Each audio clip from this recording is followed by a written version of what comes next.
When I arrive at Flinders Street, I get off the train and I can feel people passing by. I follow the tactile strips on the ground, then I walk down the stairs, I find the barriers, and then once I'm out, I can feel that wind. I can feel people passing by me. Heather can't see the people bumping into her and she can't hear the cars speeding past because Heather is deaf and blind.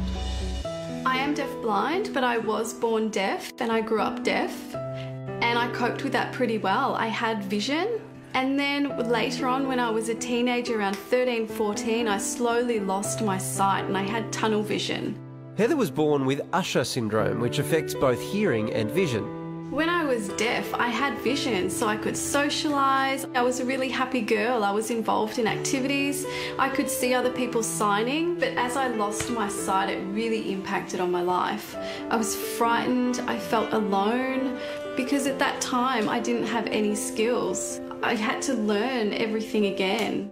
Heather is talking to us through her interpreters using tactile Auslan. They'll sign the word and Heather feels it.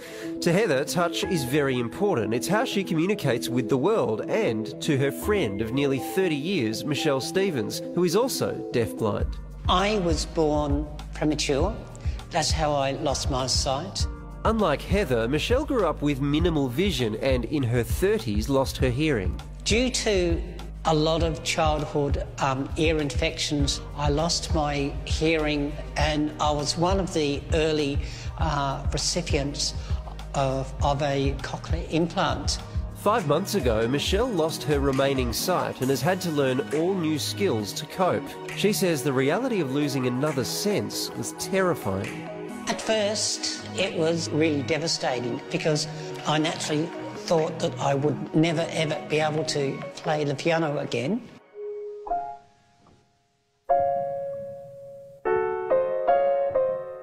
To a certain extent, I use music not only as escape. I use music as a sense of empowerment. Despite the obstacles, Michelle is a professional musician, and with the help of her cochlear implant, touch and vibration, she continues to play. The piano has been an absolute marvellous outlet for emotion. As independent as I like to think that I am, it can be really, really isolating. There are nearly 300,000 deaf-blind Australians, with the majority aged over 65. By 2050, that number is expected to grow to 1 million. Heather and Michelle's friendship has been a pillar of support for both women as they've helped each other learn the skills to stay active in the community. We became friends and we used to catch up and do training together, and I used to go to her house a few times. You know, we do have good and bad days, but we support each other. Heather and I work very closely together.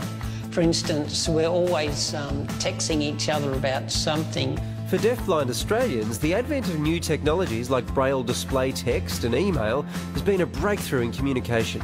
So I SMS every day, every night. I contact friends, service providers, taxis. But before I had that technology, I couldn't contact anyone and I couldn't communicate. But now it is so much better. Last year, Michelle and Heather combined their experiences for an immersive performance called Imagined Touch to give audiences an insight into what being deaf-blind is like.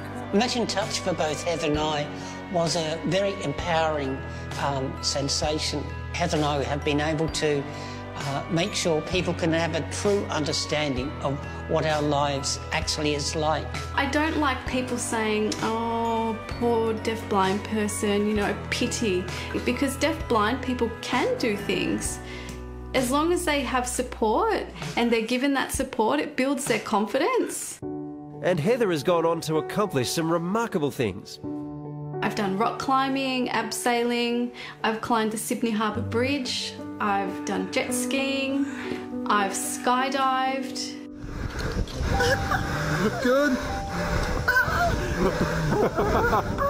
I really am so fortunate that I've had the time I've had, and I've sort of got through the challenges that I've got through, and I've still got a lot more challenges to get through.